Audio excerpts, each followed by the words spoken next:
अक्सर घर तोड़ने का इल्ज़ाम बहुओं पर लगाया जाता है कि बहू आई तो हमारा घर टूट गया। पर मैं एक प्रश्न पूछना चाहती हूँ कि बहू के आने से पहले क्या घर में लड़ाई नहीं होती थी, सारे एक ही थाली में खाते थे? उत्तर आप लोग कमेंट में बताइएगा। मोस्टली घरों में होता है कि जब घर में कुछ भी खराब, जब बहू आ जाती है उसके बाद सारी जिम्मेदारी, सारी बातें, सारे होता है ना, ठीकरा बहू के सर पे फोड़ा जाएगा कि इसने हमारा घर खराब कर दिया, इसने हमारे घर को तोड़ दिया। तो ये शुरुआत कहाँ से होती है?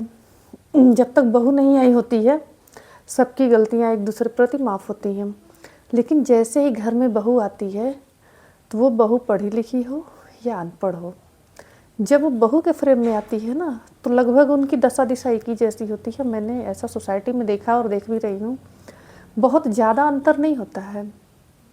तो सबको ये लगता है कि ये अब आई हैं तो घर का सारा काम करेंगी, सबकी देखभाल करेंगी, अपने बच्चों को भी अकेले पाल लेंगी, किसी से कोई उम्मीद नहीं रखेंगी, लेकिन सबकी उम्मीदों को पूरा करेंगी। इनकी उम्मीद पर हमको खरा नहीं उतरना है, लेकिन ये सबकी उम्मीदों पर खरा उतरेंगी। सुबह 5 बजे उठ जाएंगी, रात को 8 बजे सोएंगी, बीमार होंगी तो खुद ही इलाज कर लेंगी। ये मतलब सर्वगुण संपन्न है, मतलब एक होता ना स्टील वुमन, इनको किसी की ज़रूरत नहीं है। तो जब तक बेचारी इनके ताल पे नाचती रहती है तब तक तो कुछ ठीक चलता है, लेकिन जहाँ उसे तकलीफ़ होती है या वो ताल पे नाचना बंद कर देती है या वो अपनी इच्छा जाहिर करती है तो तुरंत उसको खराब घोषित कर दिया जाता है कि ये घर तोड़ रही है, घर चला नहीं पाएगी, इसके बस की बात नहीं है। अरे तो एक इंसान के ऊपर आपने अपने अपेक्षाओं का सारा बोझ लाद दिया, बाकी सब लोग मुक्त हो चुके हैं, बिना सोचे समझे कि उसको भी पीड़ा होती होगी।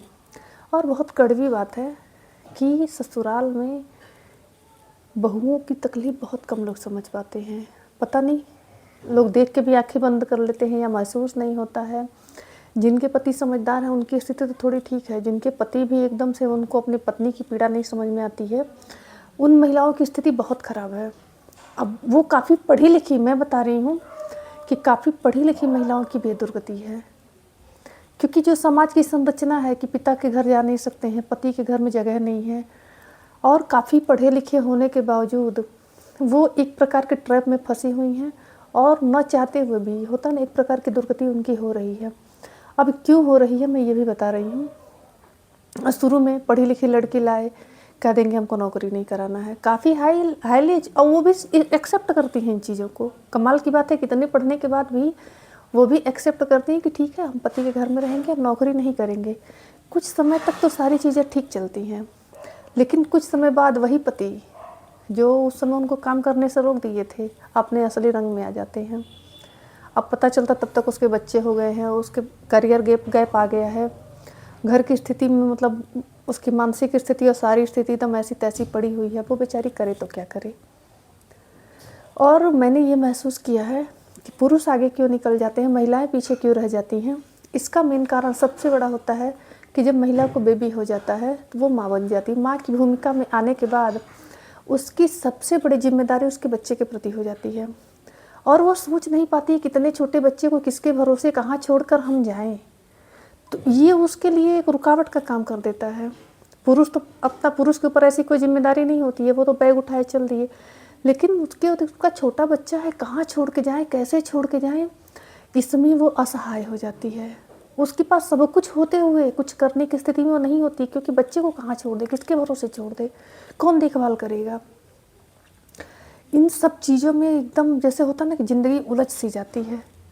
और एक आदमी होता है किंग कर्तव्य विमूढ़, चाहता है करना बहुत कुछ, लेकिन ऐसी बाधाएं हैं जिनको तोड़ना संभव नहीं है। और घरों में सब लोग होते हुए बच्चा कोई नहीं संभालता है, जिसका बच्चा है वही संभालेगा। तो इसी वजह से औरतें बहुत हाईली, मतलब बहुत अच्छी पढ़ी लिखी होने के बावजूद भी पुरुषों से पीछे हो जाती हैं, क्योंकि ये जिम्मेदारी उनको 5 साल 8 साल पीछे कर दे। उनका बच्चा फिर बड़ा होगा तभी वो कुछ सोच पाती हैं। तो होता क्या है कि धीरे धीरे करते करते हमारी उम्र बढ़ जाती है, और साथ देना उसके बाद तो लोग और नहीं देना चाहते हैं। तो अब क्या करें, कब तक ऐसे आदमी झेलेगा, जब इनका हम देख रहे हैं कि शुरू से ही इनका यही रवैया है कि आदमी अपना सारा सेक्रीफाइस कर दिया, सब कुछ छोड़ दिया, और उसके बाद भी उसको नतीजा क्या मिला, जीरो। इज्जत क्या मिली, जीरो, कोई वैल्यू नहीं है। एक बार दोबारा वो पढ़ी लिखी है, उसके पास बहुत सी क्षमताएं हैं, या जो नहीं भी पढ़ी लिखी हैं वो सीख सकती हैं, वो कर सकती हैं। तो एक ये ज़िंदगी मिली है ना, इसको अच्छे से जीने का सबका अधिकार है। कर लिया ना, 10 साल इनके हिसाब से भी कर लिया, देख लिया, अपनी मान मर्यादा भी देख ली, अपनी इज्जत भी देख ली। अब अपने लिए कुछ करना है। तो होता है कि कोई साथ नहीं देगा, तब क्या करें। तो हमें लगता है कि 30-35 तक आते आते बच्चे थोड़े बड़े हो जाते हैं, वो स्कूल जाने लगते हैं। जो हमारे वो होता है ना कि दुर्गति का टाइम था, वो धीरे धीरे ख़त्म होने के कगार पे होता है। अब बच्चे स्कूल जा रहे हैं, बच्चे बड़े हो गए हैं, और धीरे धीरे हमको भी रहते रहते थेथर हो गए हैं, सहने की आदत पड़ गई है। तो अब किसी की बातों से बहुत फ़र्क नहीं पड़ता है। तो अब अपने लिए जीना शुरू करना चाहिए। अगर आपका करियर गैप है, आप पढ़ी लिखी हैं, तो फिर से प्रयास करिए, फिर से जॉब पाने की कोशिश करिए। जो जॉब मिलता है जाके इसको ज्वाइन करिए। अगर नहीं पढ़ी लिखी हैं तो भी प्रयास करिए कुछ गुण ढंग सीखने की, कुछ करने की, क्योंकि अब आपको मदद की कम आवश्यकता है। क्योंकि जो सबसे बड़ा था कि आपके बच्चे छोटे थे और उसी का लोग फ़ायदा उठा रहे थे। तो अब आपके बच्चे बड़े हो चुके हैं।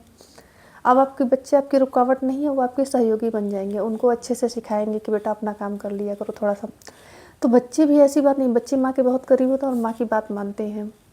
कुछ बच्चे नहीं मानते हैं, लेकिन लगभग बच्चे माँ की बात मानते हैं। अगर हम धीरे धीरे उनको ट्रेन करते हैं तो बच्चे हमारी बातों को समझने लगते हैं, और माँ के दुख से बच्चे वाकिफ़ होते हैं। तो अब बच्चे कमज़ोरी नहीं है, वो कमज़ोरी वाला पीरियड आपका चला गया। अब इस समय को अपनी ताकत बनाइए, अपनी खोई हुई मुस्कान को वापस लाने के लिए। तो जहाँ से आपने छोड़ा था फिर से वहीं से शुरू करिए।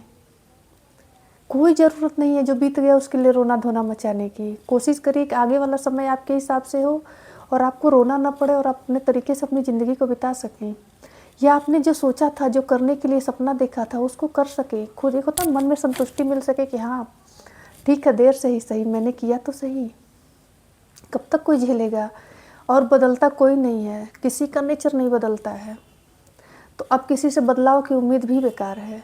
बदलना है तो खुद की इमेज को और खुद को बदलना है, क्योंकि दूसरे कभी किसी को खुशी नहीं दे सकते हैं। कहते हैं ना, जब तक अपने नहीं मरेंगे तब तक स्वर्ग देखने को नहीं मिलता है। तो ये चीज़ आपकी मुस्कुराहट और आपकी खुशी से भी होगी। जब तक आप खुद सक्षम नहीं होंगी, खुद काबिल नहीं होंगी, वो खरीदी हुई या उधार की, या होता है ना कि एहसान में दी गई खुशी बहुत देर तक नहीं चलती है।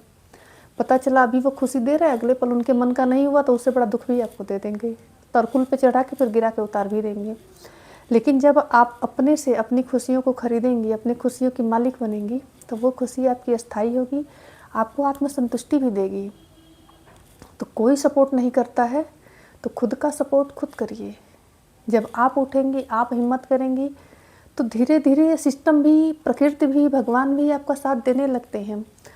और कहते हैं ना कि जब मन में ठान लेंगे आप, जब खुद में हिम्मत कर लेंगे, तो ईश्वर किसी न किसी को किसी न किसी रूप में भेजता ज़रूर है और आपकी मदद होगी। मैं इन बातों को मानती हूँ, लेकिन सबसे पहले खुद ही उठना पड़ता है। जब तक हम नहीं उठेंगे, वो एक संस्कृत में कहते हैं ना, उद्यमे नहीं सिद्ध्यन्ति कार्याणे न मनोरथई, ना सुप्तस्य सिंह प्रविश्यन्ति मुखे मृगा।